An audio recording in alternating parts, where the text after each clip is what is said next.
How to buy Brawl Pass with Google Pay.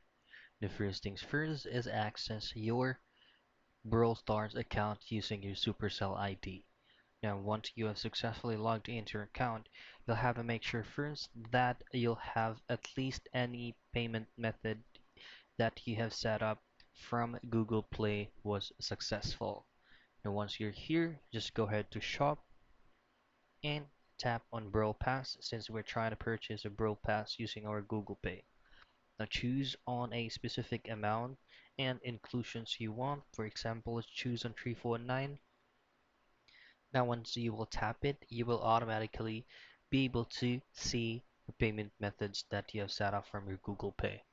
All you have to do is to choose on a specific payment method on what method you would like to use as a purchase from Brawl Stars.